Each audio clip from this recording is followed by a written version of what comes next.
రాజీవ్ గారు sir sir అంటే జనరల్గా సరదాగా ఉంటారు, ఏంటి ఎమోషనల్ అయిపోయారు అండ్ లాస్ట్లో మాట అన్నారు, ఈ సిరీస్ నా లైఫ్లో చాలా ఇంపార్టెంట్ అన్నారు. అంటే ఫస్ట్ ఆఫ్ ఆల్ ఎమోషనల్ అవ్వడానికి కారణం ఇప్పుడు మీరు అడిగారు, మళ్ళీ అవుతున్నాను. I'm sorry. అంటే అన్నిసార్లు అవుతారా ఎవరైనా జీవితంలో అంటే నాకు తెలియదండి. మా అమ్మ నాన్న అంటే నాకు బాగా ఇష్టం. దాంతో ఏమవుతుందంటే వాళ్ళని తలుచుకున్నప్పుడల్లా ఏడుస్తుంటా, అంతే, అంతకన్నా ఇంకేలేదు.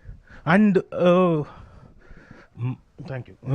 యాజ్ డాటర్ ఆఫ్ ప్రసాద్ రావుగా, ఒక తండ్రిగా, ఒక ఆడపిల్ల తండ్రిగా నేను కూడా చాలా విషయాలు కనెక్ట్ అయ్యాను. అందులో మా నాన్నను కూడా చూసుకున్నాను. ఆ క్యారెక్టర్, నేను చేసే క్యారెక్టర్ మా నాన్నను చూసుకున్నాను, నన్ను నేను చూసుకున్నాను. సో దాంతో నాకు చాలా ఇంపార్టెంట్. అండ్ పర్ఫామ్ చేయడానికి నాకు డిఫరెంట్ స్లాంగ్స్ ఉన్నాయి కదండి. దాంట్లో ఎస్పెషల్లీ నెల్లూరు స్లాంగ్ వచ్చేసరికి ఇంకొంచెం కిక్ ఇచ్చే ఎలిమెంట్స్తో ఉంది కాబట్టి I really enjoyed my total journey of daughter of Prasad Rao. అంటే డాటర్స్ అంటే ఫాదర్స్ అందరికీ ఒక ఎమోషన్ కదా. బాగా. బట్ కెరీర్లో, ఈ స్టేజ్ ఆఫ్ కెరీర్లో మీరు చాలా బిజీ. సుమ గారు ఎప్పుడూ బిజీయే. అసలు ఎలా ఇస్తారు టైం డాటర్స్కి? ఫోన్లోనేనండి.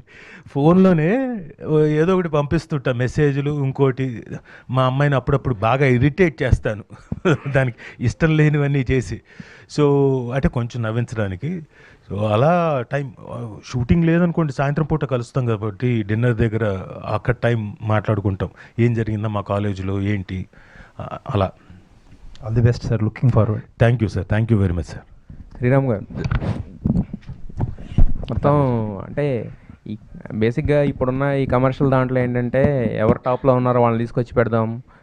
ఇంతకుముందు ఆయన చెప్పినట్టే అంటే ఎవరెవరిని తీసుకొస్తే దీనికి కొంచెం విజిబిలిటీ వస్తుంది, ఇలా ఉంటుంది. బట్ మీరు ఏ క్యాలిక్యులేషన్తో మొత్తం ఒక రీయూనియన్ ఫామ్ చేశారు?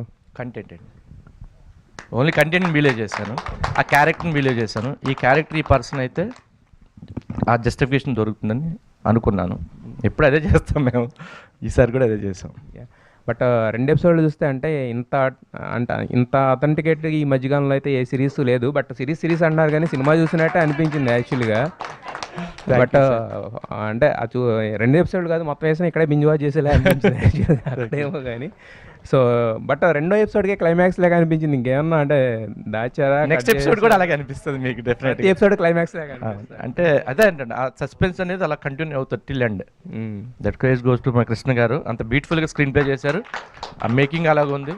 ఆ టీమ్ అంటే కొన్ని ఎప్పుడూ చెప్తాను అంటే సెట్ ఆఫ్ థింగ్స్ అంటాం కదండి, అది ఎప్పుడంటే అవుట్కమ్ వచ్చినప్పుడు మనకు తెలుస్తుంది, ఓహో ఇంత అద్భుతంగా సెట్ అయింది. అంటే ఒక డైరెక్షన్ డిపార్ట్మెంట్ నుంచి కానివ్వండి, రైటర్స్ డిపార్ట్మెంట్ నుంచి కానివ్వండి, అలాగే కాస్టింగ్ కానివ్వండి, లేదా ఛానల్ సపోర్ట్ కానివ్వండి, ఇవన్నీ ఏంటంటే సెట్. ఇది మళ్ళీ మనం అంతా ప్లాన్ చేసిన కూడా కాదు,